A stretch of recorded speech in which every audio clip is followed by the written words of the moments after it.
Hey everyone, we're live from Stanford at the Global Entrepreneurship Summit, and we're here with a really special guest today, the President of the United States, Barack Obama. How are you? Good. We're just coming off of a great panel. You know, it's great to do it live with you. I think you've done a bunch that people have enjoyed. I really liked your Muhammad Ali one, and I think a lot of people have enjoyed the tour of the Oval Office. Was a pretty unique experience that you gave people. So, what are your thoughts on the Global Entrepreneurship Summit? I know last year you did this in Nairobi. This year here at Stanford. What's your goal for this? Well, we started this. This is the seventh now. We started this at the beginning of my administration because when we met with young people around the world, what you discovered was the thing that brands America more positively than anything is the notion that you have an idea, you go out there and you can build something, you can start something. And entrepreneurship really resonated with the next generation of Africans, Asians, Latin Americans. So we decided to put together this Global Entrepreneurship Summit.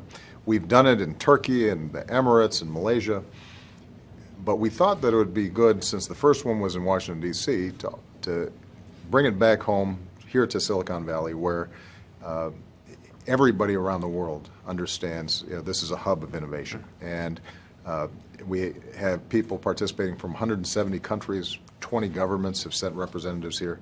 And what you see are these incredible young people who are starting all kinds of important ventures in their own country, and they have the opportunity to interact with you, with the venture capitalists, with nonprofits, and find the best practices that can help them build the sort of businesses, but also the sort of change that they want to see in their countries.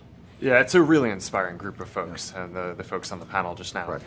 So, the world, there's this trend where we keep on getting more and more connected. Right. And the trend, I think, has largely accelerated under your presidency. So I'm curious, what are the biggest changes that you've seen in this regard?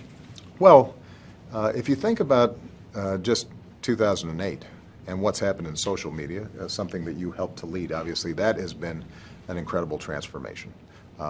It has changed. We didn't talk about this beforehand. No, we did not. But I think it's fair to say that it's changed how people interact with each other. It is now changing politics. It's changing our economics in fundamental ways. It means that everybody has an immediacy and an access to each other, not just to information, but to each other in ways that we had never seen before. And that's powerful. Now, what that does is give entrepreneurs opportunities to leapfrog over old technologies, old political structures, old institutions, and start forming their own. It's disruptive. In some cases, it's also scary.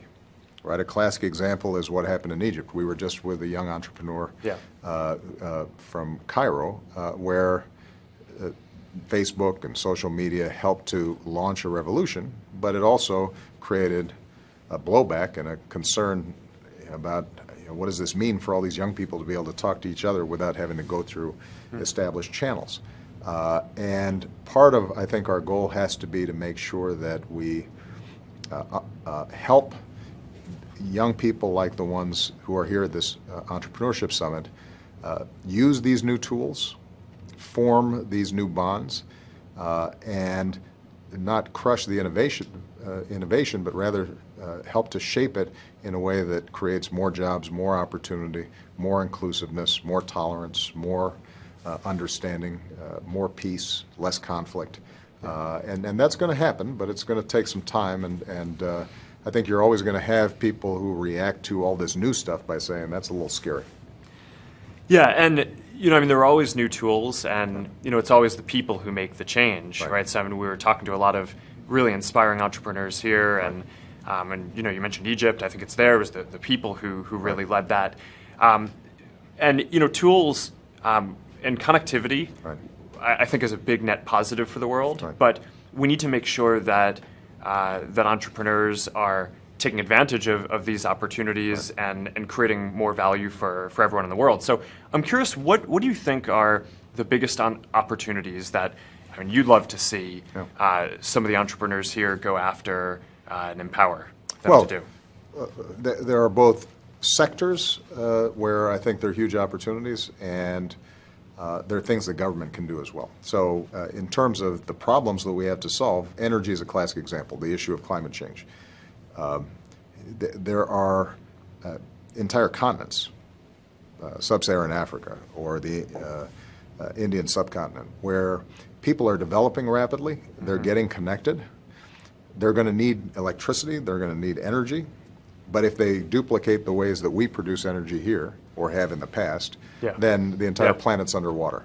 So the opportunities to use connectivity to solve the clean energy problem, that is an area that is going to make a huge difference. And you made an announcement about that today. We did, where we're going to be funding more young entrepreneurs around that issue. Education. We've got entire continents where the average age is way under 30. Yeah. And if that's the case, we got to make sure that they've got the education that they need to be able to access these incredible tools.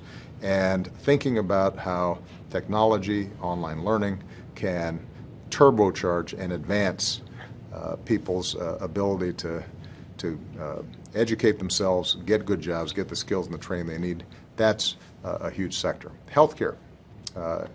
Same thing. So there's not a problem out there where young entrepreneurs are not already finding innovative solutions.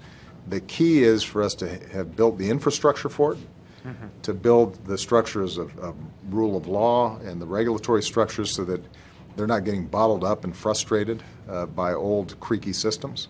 And the goal for the U.S. government is to continue to speak out on behalf of these young entrepreneurs where we can, provide them help, and also work with their governments to help them recognize they're sitting on this gold mine of talent, and they just got to unleash it. Well, it's an exciting time, It is. and it's an honor to be able to do a Facebook Live with you. Well, look, you could see, Mark, when you met some of these young entrepreneurs, all of them look up to you as a role model, and Facebook as an example of the transformative power of one good idea and a doggedness and a determination to build it out. And so for you to participate, for Silicon Valley, Stanford University to be a part of this, makes a huge difference. Thanks. All right. Thank you. Appreciate it.